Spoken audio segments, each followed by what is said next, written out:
Welcome to GTC's Teaching Tidbits Blackboard Ultra. In this series, each episode we feature techniques, tips, practices, and ideas to expand your knowledge of and your comfort with using Blackboard Ultra. I'm joined today by April Akins from the Curriculum and Instructional Support Center, CISC for short. Welcome, April. It's nice to have you today. Thank you. Always look forward to these because I'm always interested to know what is coming, what is new. So we're looking ahead always at new updates that Blackboard Ultra will be releasing. With the semester winding down and the winter break approaching, April is here to give us a little bit of a heads up of what the updates are for the month of December that we'll be seeing, and then also a look ahead to the new year and what is coming in January 2026. So, April, I will turn it over to you to share your teaching tidbits. All right. So for December updates, some things that came out that you may not have dived into yet very much, but I want to kind of highlight with release conditions, you can now set them for unfinished and ungraded items. So if you want students to have completed reading maybe your course overview for a particular module, you can set it that way and it will not release like the next assignment after that. So it's not tied to an actual graded assignment anymore. There's an option. And I'll give you a screenshot here in just a minute what that looks like. Also with your discussion boards, you can get more detailed on what your requirements are. So how many posts and the due dates that you want for those can be included.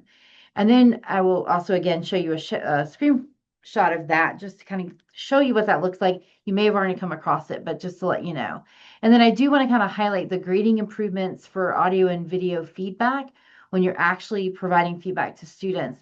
They have now incorporated what is called the Video Studio into that feedback panel. So it kind of gives you a little bit more options. So I want to walk you through that. I'll actually demo that in a few minutes. And then if you haven't seen it already, you're now popping up that table of contents in your view, not just the student view. And that's what's there showing on the left side of your screen, and you can kind of move through the modules that way. So that is out there. So let's look at those screenshots I was referring to. So with the release conditions, you normally have it set up that you can do the date and the time, specific members or groups, or everybody in the class. And then now you have this option for activity. So you select your item. I just selected my course module kind of overview, and then I set the requirement to be opened. So that is another way to make sure that students are reading or reviewing materials before they work on an assignment in your classes. So that's how you set that up. And then the other option is when you select grade discussion board and it actually counts for a grade, this will pop up now. It doesn't show until you select that grade discussion, but then you now can select the due date and time, participation is required, and then you select how many posts or replies you're asking for with the with that particular assignment. And I know they are still working on this. They're going to tweak this a little bit more so that you will then be able to do multiples of that. So if you want to say one post and then 2 replies, I think that's going to come out in February is what they were talking about in the last office hours. So that is 2 of the new features that came out in December that you most likely probably have not gotten into because you've not been creating new assignments, but something to take a look at as you work over the course of the break when you get back in January for the spring semester. So let me get some updates of what's coming in January, and then I'll demo the feedback itself. So January updates, they are refreshing the user interface. So it's going to make some easier navigation across the board. So it's going to look a little bit different than what you've been seeing. They're also going to create a document block layout, some more updates to that so you can move things around a little bit easier, and then just the navigation of it itself. And I'll show you what that looks like as well. Those large tests, we've noticed this semester, if you've got a large test with a lot of multiple choice questions in it, it is taking a long time for those to load for you and for the students. And so they think the test isn't available to them. They are speeding up those times, and they gave some percentages, but I don't have them off the top of my head, but it is increasing the speed time. And then they have expanded the question options for true false, which kind of sounds funny. And when I read it to start with, I was like, How do you expand the options?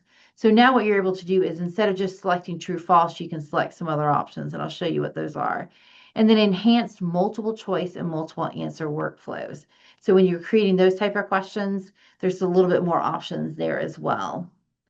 So let me show you a couple more screenshots real quick. So here is what happens. Instead of just doing true, false, you can now make the answers yes, no, right, wrong, or agree, disagree. So depending on how you want to phrase the question instead of making it a true, false question, you have some options when you're building your questions now as a true, false.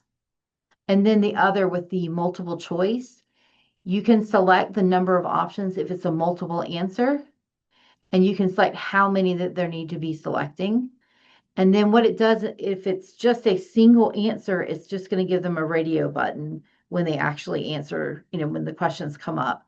If it's a multi-select, it's going to give them the little check boxes that they'll need to select. So that way they can kind of tell the difference. It is going to require one answer, or it's going to require multiple answers. So just kind of that visual appearance behind it. So now let me bring up the test server so I can kind of give you some demos of what is happening with some of this. So remember, I'm in the test server, so this does look kind of different than our main homepage. But if you're on the institution page and you go over to your courses now and select a course, this is where the changes happen. So as you can see, they've now moved our navigation to the top. And then they've also added this new bar here along the top. So you've got a home button, and when you select the home button, that's going to take you back to the institution page. And then you can go back into courses, select your course again. But right beside the home button, you now have this courses, and there's a drop down. Your recent courses are going to show up here. So the recent ones that you've recently been in or, have worked in lately. So then I can easily switch to a different course. I don't have to go back to the home page, go to courses, find the course I want, and click it. I'm able to just find it from this drop down if it's a recent. And typically your most recent courses are the ones that you're actively working in. So you can find them. They are continuing to update this as well. And they'll have some more options where you can, I think, mark your favorites, and your favorites will now show up at the top of this list. But again, this is a new thing that's coming out in January, and they're continuing to make updates to it. The other option is if you select the view all here, it takes you back to your course page. So then you can select a different course. And then here's the title of the course you're in. So it just kind of reminds you where you are. And then again, your navigation bar is here. Also, your course banner is now going to take up the entire top, but then you have more room across here with all of your work. It's not that the white space that we had before is disappearing. So it's giving you more space for your content to be visible. But the biggest thing is this is what they're calling the course switcher. So you switch to a different course here, go back to your course page. And if you want to go to your home page, you go here. So they've eliminated that X and X that you had to select and it would scroll in and out of. And then like we've talked about, let me bring up a course module real quick. The other thing I mentioned is the table of contents for instructors. So you have that here. So you will still see the X here to get back to your main page. Excuse me. Then the other option is if you want to minimize that so you have your whole page, you can see it that way. And you can always bring it back up. So while I'm here, let me show you that block, the updates to the block layout. So previously, when you hovered on the little control, you kind of dragged around things. Now it lets you, it's all right here, how you want to move it. Do you want to shrink from the left, shrink from the right to change the column size? Do you want to change the row? If I want to move it up, it moves it up. Instead of dragging and dropping. If, dragging and dropping is not, sometimes I have trouble getting it where I want it to go. You now have this menu that will do what you want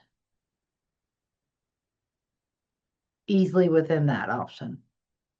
So let me save that. So let me show you a couple other things. Let me go into, let me see what assignments I've got. I want to show you that feedback option. So let me go into the submission here.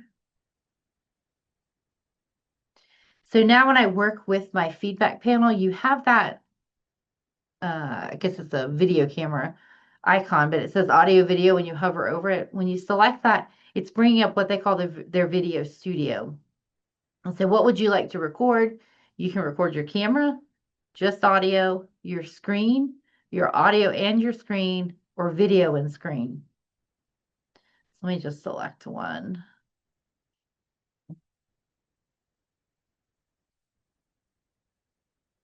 Then make sure if it gives you any prompts to say you want to use the camera, that sort of thing, make sure you select that to turn it on or off. I think it's reading the wrong camera. There we go. Let me switch cameras. Turn it on and off. Then if I want to start my recording, you start your recording. Let it record. Pause, end. So really easy to see where all the buttons are. And then you can make a title for it if you want to, a description for the video itself. Save the video. And then that goes within your feedback panel. So the students will see it. And then if I just save it, now I have that recording. So that's helpful especially if you're trying to show the students maybe where their errors were and how they need to fix it, especially on written assignments or math equations. You're able to, kind of lay that out for them very easily in that screen recording with the feedback itself. So it's a little bit different than using UJA, but it's right there within the feedback panel itself. And then also, if you do have video that you've done in another place you want to upload it, you're able to do that here as well. And just go find your item and add it to the feedback itself for the student. So those are the major updates that are happening. And like always, if you have questions, definitely let us know, because that is a lot of big changes that are coming out. So we want to make sure that you understand them, understand how it actually operates and works. Wow, thank you, April. Those are some great updates. I know every time I hear, uh-oh, user interface update, it takes me back.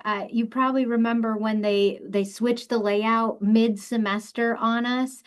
I think that one was without warning.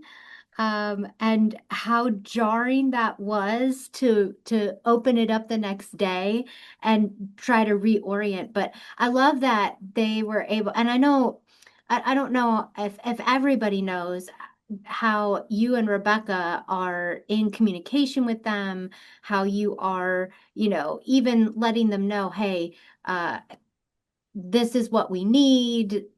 This is not a good time to do this. And even just, in chatting with you all, hearing that you're able to have even some decision making over when you allow some of those updates to release, to really think about where are we at in the semester? When do we have capacity for this? But I love that we got to see what that layout looks like, and it's really nice. It looks very user friendly and intuitive, and not really that much of a change. Just it looks even more professional. Yeah. Yeah, definitely. I think it is. And that's one thing that we have communicated to Blackboard that you have to consider. But they're also considering globally. You've got some schools that are on the quarter semester still, quarters, I guess, terms really. And then we have semesters, and you've got different hemispheres that are operating at different times. So we understand that, but they are bringing in an option so that for some of these changes, we can say pause and we can click it on at the right time. A Yeah. couple of them we're not able to do, but they are working to do that more and more. So I think that's great. And we're trying to really think about the workflow of an instructor and how is it going to impact them and how is it going to impact the students. So we do try to communicate that with them. Yeah. I love that. And I mean, obviously, they're always updating, hence the reason we do this series, so we can try to get those previews out before it happens for people. And again, some of these are really exciting. I can imagine as people are begin to plan for the new semester, they can think about and maybe factor that in, or maybe have a sense of relief that they're not going to have to massively change their tests because the speed is going to get better. So exciting stuff. And as April said, if you want to continue the conversation, please feel free to reach out to them. April Akins at april.akins@gvltec.edu and Rebecca Roth, rebecca.roth@gvltec.edu. They are both hard at work on all things Blackboard for us and for you here at the college. Of course, there is always the CISC support ticket as well that we will put a link to in the description here. And you can check out their support site as well. They constantly are updating with new information, new updates, not just related to Blackboard Ultra, but to all things technology and learning here at the college. So you'll find the link there in the description below the video as well. Well, that's our teaching tidbit for this episode. We will see you next time and in the new year.